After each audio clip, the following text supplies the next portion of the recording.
ভারতে এমন একটা গ্রাম রয়েছে যেখানে সবাই নিজেদের শরীরে ভগবান শ্রী রামের নাম উল্কি অর্থাৎ ট্যাটু করিয়ে রাখেন। এদের রাম নামই বলা হয়। তাদের গোষ্ঠীতে যাদের গায়ে সব থেকে বেশিবার রামের নাম লেখা থাকবে সেই তত বড় রাম ভক্ত। কিন্তু সারা শরীরে রামের নাম লিখে রাখার কারণ কি? ভক্তি তো অনেকের মধ্যেই দেখা যায়, তা বলে রামের নাম শরীরে ট্যাটু করতে হবে? এ আবার কেমন কথা?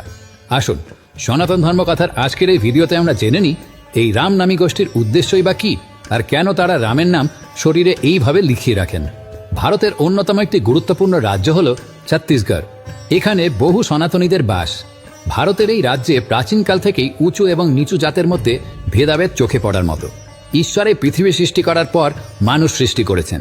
তিনি মানুষের মধ্যে কোনো ভেদাভেদ রাখেননি, কিন্তু মানুষ সবসময় নিজেদের স্বার্থ অনুযায়ী চলে।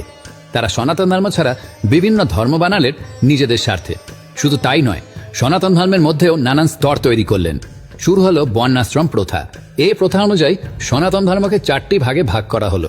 সেই 4টি ভাগ হলো ব্রাহ্মণ, ক্ষত্রিয়, বৈশ্য এবং শূদ্র। সনাতন ধর্মে এই ভাগের অর্থ কিন্তু একদমই আলাদা। মানুষ তাদের নিজের সুবিধার জন্য এইগুলিকে সমাজের উচ্চ এবং নিম্ন এই 2 ভাগে ভাগ করে দিলেন। সেই থেকে সমাজের শূদ্রদের স্থান হলো সব থেকে নিচে। তারা বাকি বর্ণের মানুষের সাথে একই জায়গায় থাকার অধিকার তো হারালেনই, এমনকি একই জায়গা থেকে জল নেওয়ার অধিকারও তাদের ছিল না। বুঝতে অসুবিধা হচ্ছে তাই তো? ব্যাপারটা একটু বুঝিয়ে বলি তাহলে। তখনকার দিনে গ্রামে 1টি বা 2টি কুয়ো থাকত। ব্রাহ্মণরা যে কুয়ো থেকে জল নিত সেই কুয়ো থেকে জল নেওয়ার অধিকার শূদ্রদের ছিল না। তাদের জল নিতে হলে অনেকটা পথ পেরিয়ে কোনো নির্জন স্থানে থাকা জলাশয় কিংবা কুয়ো থেকেই জল নিতে হতো। এমনকি তাদের ছায়া মারানো পাপ ছিল বাকি 3 বর্ণের মানুষের কাছে। শূদ্ররা বিভিন্নভাবে অত্যাচারিত হতে থাকলো। মন্দিরও তাদের প্রবেশ নিষিদ্ধ হলো। এই অবস্থায় শূদ্ররা নিজেদের অস্তিত্ব সংকট অনুভব করলেন। তখন তারা একটি উপায় অবলম্বন করলেন। নিজেদের গায়ে রামের নাম লেখা শুরু করলেন। সারা গায়ে কালো কালি এবং ছুঁচ দিয়ে রামের নাম লিখে রাখলেন তারা।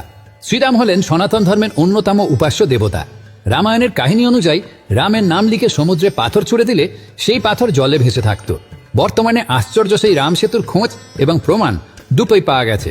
তাই শূদ্ররাও নিজেদের গায়ে রামের নাম লিখতে শুরু করলেন। এর ফলে তারা বেশ খানিকটা অত্যাচারের হাত থেকে রক্ষা পেলেন।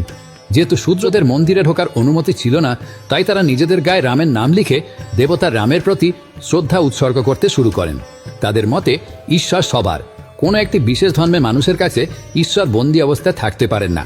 ঈশ্বর সর্বশক্তিমান এবং তিনি যেহেতু মানুষের সৃষ্টিকর্তা, তাই তার কাছে সমস্ত মানুষই সমান। তাই ভগবান রামের কাছে নিজেদের কথা জানানোর অধিকার যেমন ব্রাহ্মণদের আছে তেমনি শূদ্রদেরও আছে।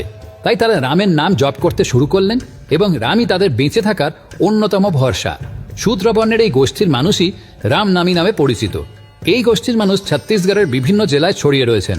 সনাতন ধর্মের এমন বহু বৈচিত্র্য রয়েছে যা এখনও মানুষের কাছে অজানা। আর সনাতন ধর্মের সেই সমস্ত অজানা তথ্য তুলে ধরাই আমাদের কাজ। সনাতনের পথে থাকুন, আলোর পথে থাকুন।